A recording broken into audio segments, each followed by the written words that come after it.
নমস্কার। আজকে আমার 365 ডেজ চ্যালেঞ্জের 21তম দিন। আজকে তারিখ হচ্ছে 22 জানুয়ারি 2025 এবং ঘড়িতে বাজছে প্রায় 5:10। আমি সবাইকে বলবো যে আজকে প্রায় আমি 1 ঘন্টা আগে আমার ওয়ার্কআউট শুরু করেছি এবং আমি লক্ষ্য রেখেছি আজকে একটা নতুন স্টেপ ব্রেক করার জন্য। এবং আমার যা প্রথম স্টেপ যেটা ছিল ক্রমাগত 21 দিন নিজেকে এই মোটিভেশন ট্র্যাকে নিজেকে ওঠা, নিজের স্কিলটাকে ঠিক করা এবং শারীরিকভাবে নিজেকে সুস্থ রাখার চেষ্টা করা, সেটা আজকে আমার 21 দিনে কমপ্লিট হয়েছে। আমি বেরিয়ে পড়েছি। আজকে আমি রেখেছি যতটা হাঁটতে পারবো।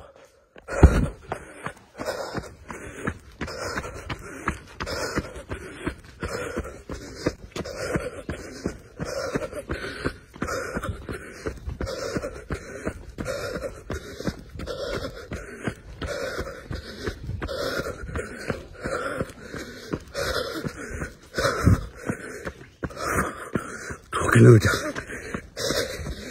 run results complete.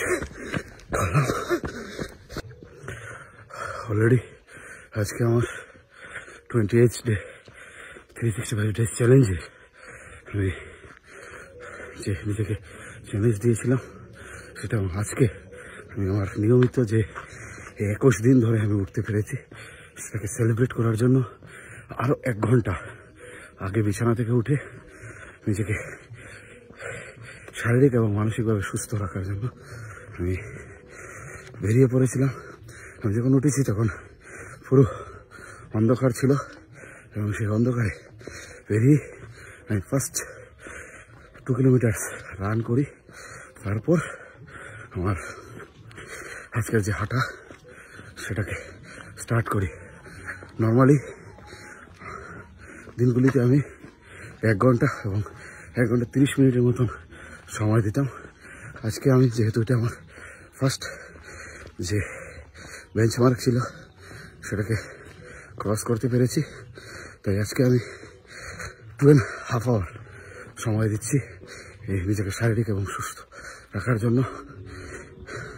আজকে আরও কিছুটা বেশি হাঁটবো, আরও কিছুটা বেশি দৌড়িয়েছি।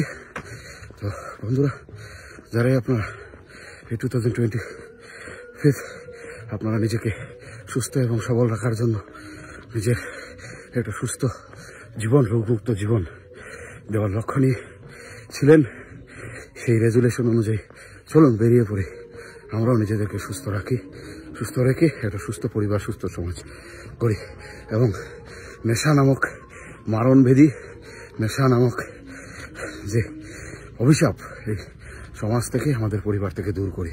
তো একটি দিন, তারপর আমাদের দেশনায়ক নেতাজি সুভাষচন্দ্র বসুর জন্ম জয়ন্তী। সারা দেশ যাকে নিয়ে এখনো আন্দোলিত হয়,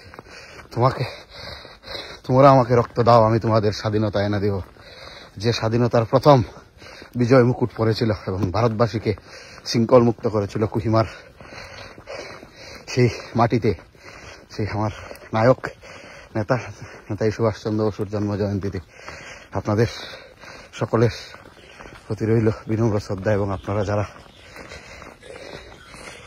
নেতাজি সুভাষচন্দ্র বসুকে ভালোবাসেন, নেতাজি সুভাষচন্দ্র বসুর চিন্তাধারাকে ভালোবাসেন, অন্তপক্ষে তাদের কাছে আমার একটু আবেদন থাকবে, আগামীকাল আমাদের জন্য সবথেকে বড় দিন।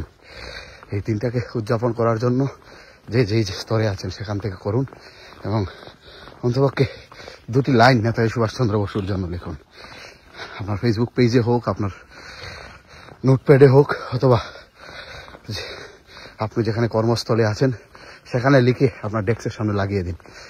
এবং আমরা যে ওনাকে ভুলে যাইনি এবং ওনার যে দান, কৃতজ্ঞতা আমরা যে অস্বীকার করিনি, সেটাকে আমরা মনে রাখার আগামীকাল আবারও একটা সুবর্ণ দিন। এবং ভারত সরকারের কাছে এই দাবিটা তুলুন প্রত্যেক বাঙালি হিসাবে, যে নেতাজি সুভাষের জন্ম জয়ন্তীকে দেশপ্রেম দিবস এবং বাঙালির একটা সেনাবাহিনীতে রেজিমেন্ট, বাঙালি রেজিমেন্ট চাই, এই দাবিকে আবারও উদযাপিত করুন, আমাকে উত্থাপিত করুন।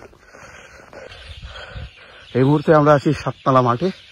10টা থেকে শুরু করেছিলাম এবং আজকে 21তম দিনে আমাদের সব থেকে বেশি ডিস্টেন্স আমরা কভার করতে পেরেছি। এবং নিজেকে যে বলেছিলাম যে একটা আলাদা কিক দেবো, আলাদা একটা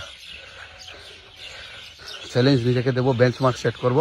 সেটা হচ্ছে 6.45 কিলোমিটার অলরেডি আমরা এখানে এসে পৌঁছে গেছি। সো এই সাতনালা মাঠ, ভাবছি যে যখন মার্চ মাসে আমরা স্টার্ট করবো আমাদের নেক্সট যে স্টেপ, সেটার যখন আসবে তখন আমরা প্রতিদিন এই 6.54 কিলোমিটার আসবো। তো দেখা যাক কি হয়। এন্ড অফ দ্য 2025 ইয়ার, এই যে 31 ডিসেম্বর ইয়ার যখন শেষ হবে তখন আমাদের কি লক্ষ্য। আজকের আমার ওয়ার্কআউটের যে টোটাল ডিস্টেন্স আমি কভার করেছি 2 কিলোমিটার রান এবং 11 কিলোমিটার আমি হাঁটা, সেটা কমপ্লিট করলাম। এবং এখন ঘড়িতে বাজছে প্রায় 7:20। তো আজকের সপ্তাহের তৃতীয় দিনে এই আমার ছিল ওয়ার্কআউট। তো সবার মঙ্গল এবং আজকের দিনটা যত সবার ভালো কাটে এই প্রার্থনা এবং এই রেখে পরম করুণাময় সর্বশক্তিমান ঈশ্বরের কাছে এই প্রার্থনা রাখছি এবং আপনাদের সকলের দিনটা যেন ভালো কাটুক এই নিয়ে এখন আপাতত আজকের আমার সকালের রুটিন সেটা কমপ্লিট করলাম। ভালো থাকবেন, সুস্থ থাকবেন।